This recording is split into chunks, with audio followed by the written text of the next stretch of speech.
What's up guys, I'm BTC. There's a lack of tank and support characters in Overwatch, so today I'm going to introduce you to my latest tank hero concept, Ares.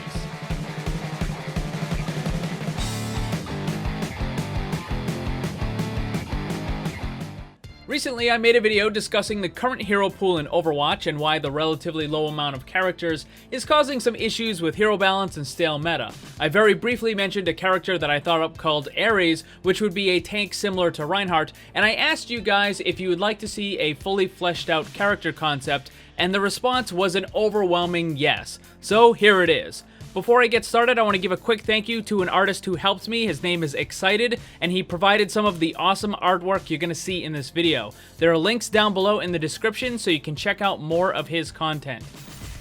Now, I know when these character concepts are created, it generally consists of some artwork, some lore, and maybe some basic description on how the abilities work, and that's fine, and there's some really good ones out there.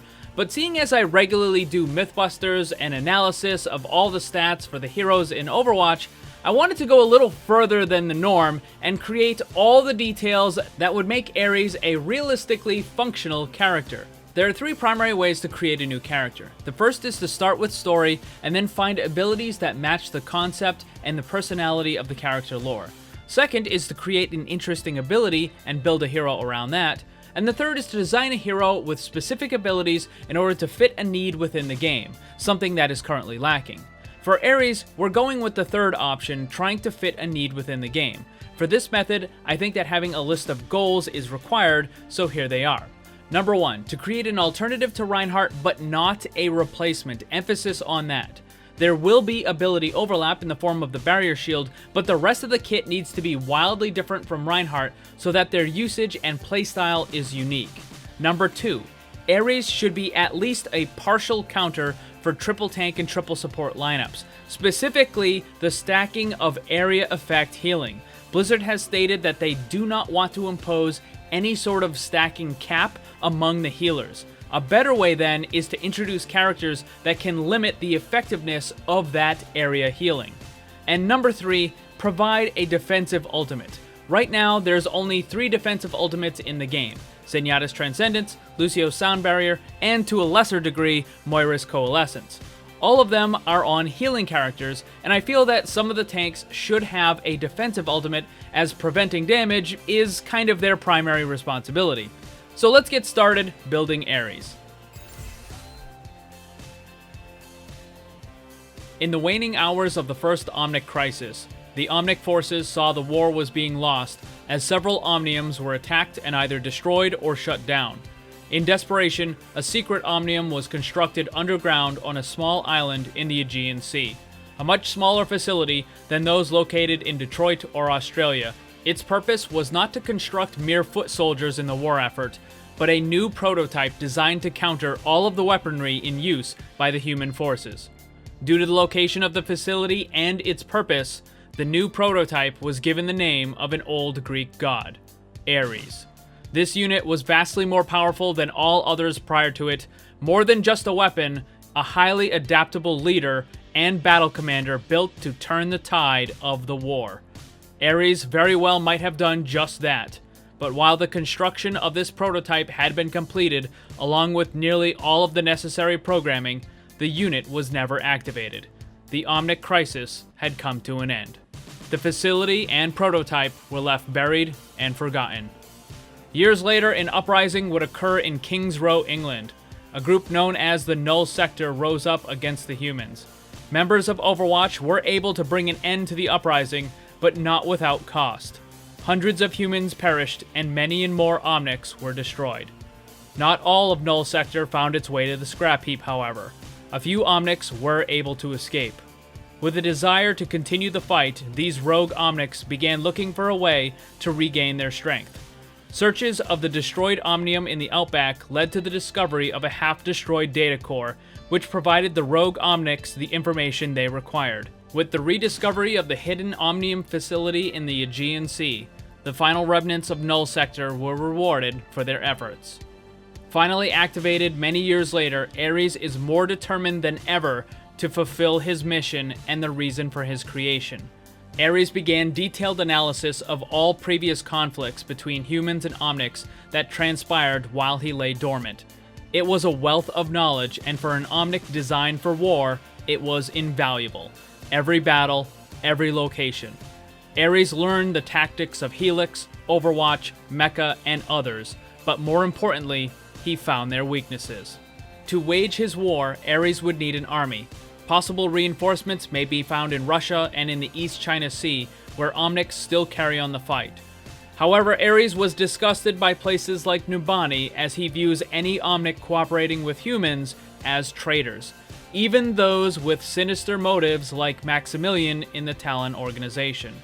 The worst of all, however, are the Shambali, who Ares believes to be weaklings and cowards. In the past, other groups of Omnics had fought for Omnic rights and a country of their own, but Ares can see that none of that worked and that it was failed strategy. Taking the last of Null Sector combined with others who answered his call, Ares created the Omega Sector, and its primary protocol is for the complete annihilation of all humans and all Omnics who aid them. Now let's get into the attacks and abilities. I spent a great deal of time trying to figure out not only what abilities Ares should have, but also all of the stats for those attacks and abilities. I created a spreadsheet that compared the damage, duration, cooldown, and more of many characters so that I could find numbers that would actually work if implemented in the game. Of course, even with all that effort, nothing would ever be certain until it was actually tested. So while all these numbers I'm about to give are subject to change, I think they're very strong starting points. You know, just in case Blizzard ever actually decided to add this to the game. Hint hint, wink wink, nudge nudge. I'll start with Ares' primary attack, the Energy Spear. This is a melee weapon with a damage of 65 per swing, range of 6 meters, and a rate of fire of 1 per 0.7 seconds. The attack animation would be a forward thrust with the spear. This attack is faster than Reinhardt with slightly greater range, but is lower damage and lacks the sweeping side-to-side movement. A good tactic for an Ares player would be to position himself in such a way that several enemies are lined up so that he can hit them all at the same time. Overall, the damage per second is slightly higher with Ares. His shield is the Barrier Guard, which has a health of 2500, regen of 195 per second when not in use. His movement speed is reduced to 3.1 while the shield is active, and if it breaks, the cooldown is 5 seconds.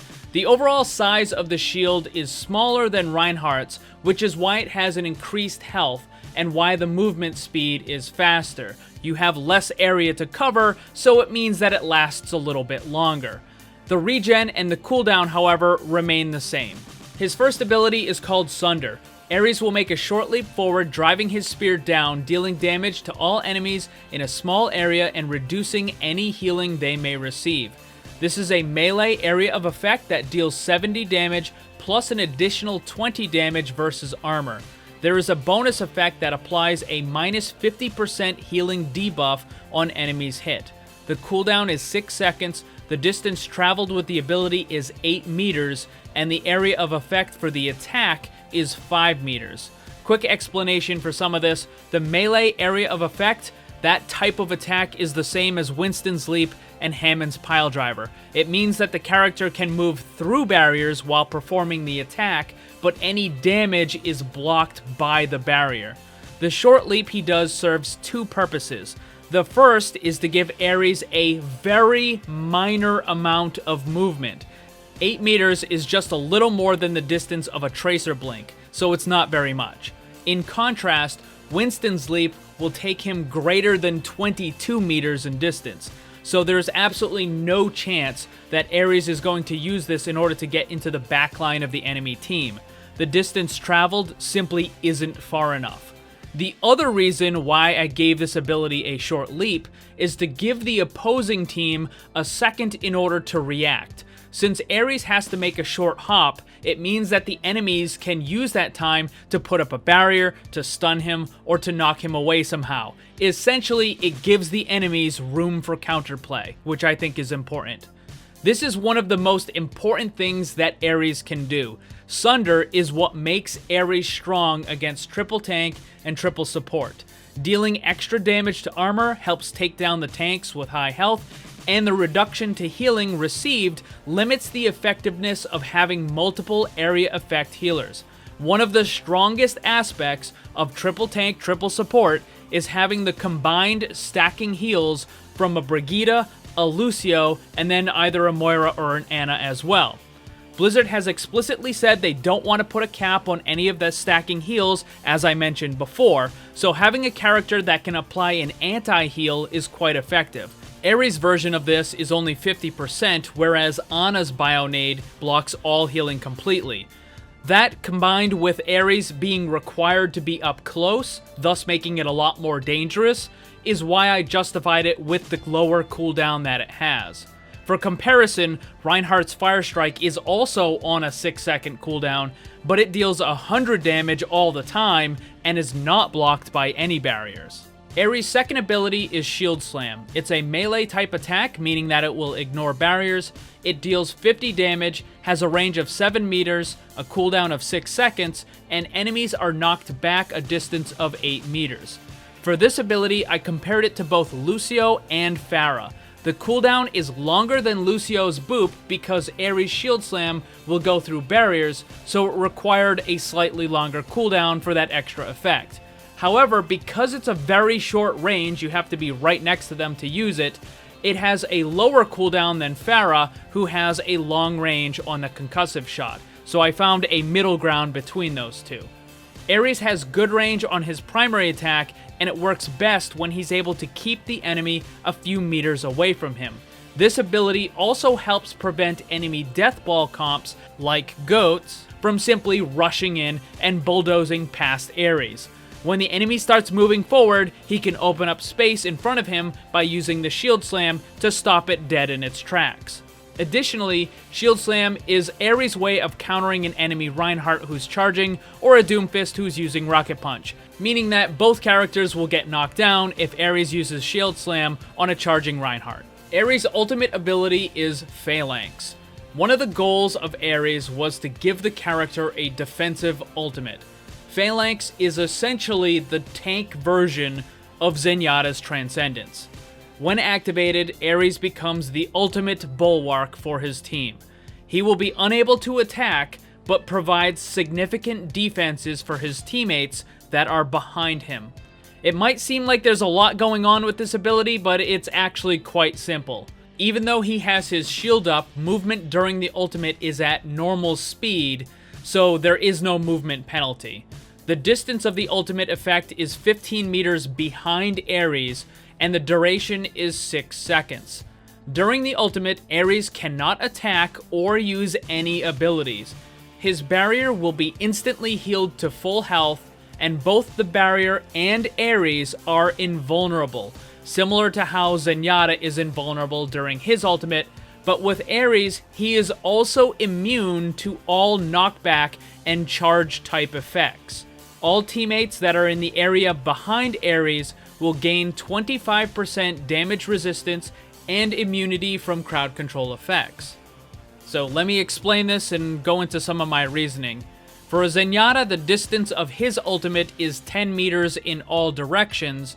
For Ares, because the effect is only behind him, I increased the distance to 15 meters. The duration is the same as Transcendence and Sound Barrier. 6 seconds is kind of the standard for most ultimates anyways, and his movement speed stays normal so that Ares can better reposition himself during the ultimate, because again, it is a directional protection ultimate.